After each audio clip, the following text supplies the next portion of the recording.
உங்க வீட்ல நாய் வளர்க்குறீங்கன்னா, அப்ப இந்த 3 விஷயத்த கண்டிப்பா தெரிஞ்சுக்கோங்க. அதுலயும் 3வதா இருக்க விஷயம் ரொம்ப ஆச்சரியமா இருக்கும். நம்பர் 1 நாய்களோட மோப்ப சக்தி மனுஷங்கள விட 1,00,000 மடங்கு அதிகம். இன்னும் சொல்லப்போனா சில நாய்களால மனுஷங்க உடம்புக்குள்ள இருக்கக்கூடிய நோய்கள கூட வாசனை வச்சே கண்டுபிடிக்க முடியும். நம்பர் 2 நாய்களுக்கு மனிதர்கள் மாரியே கனவு வரும்னு சொன்னா உங்களால நம்ப முடியுமா?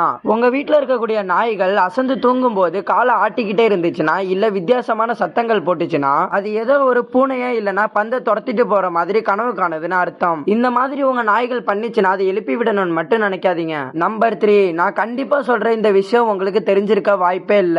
நாய்களுக்கு நாம சாப்பிடக்கூடிய சாக்லேட் இல்லனா ஸ்வீட்களை கொடுக்கறதுனால நாய்களோட உயிரே போகிறதுக்கு அதிக வாய்ப்புகள் இருக்கு. ஸ்வீட்கள்ல இருக்கக்கூடிய தியோப்ரோமைன் இது நாய்கள் உடம்புக்குள்ள போனுச்சுன்னா நாய்களோட இதயத்தை பாதிக்கும். நாய்களுக்கு சாக்லேட் இல்லனா ஏதோ ஒரு ஸ்வீட்டை நீங்க 2 நாள் கொடுத்தீங்கன்னா அடுத்த சில மணி நேரத்துல நாய்களோட உடம்பு சோர்வடைஞ்சிரும். அதனால இனிமே நாய்களுக்கு சாக்லேட் இல்லனா ஸ்வீட் கொடுக்கறத குறைச்சுக்கோங்க. நீங்க உங்க வீட்ல என்ன செல்லப்பிராணி வளர்க்குறீங்கன்னு சொல்லி கமெண்ட்ல சொல்லிட்டு வீடியோக்கு லைக் பண்ணி சேனலை சப்ஸ்கிரைப் பண்ணிடுங்க.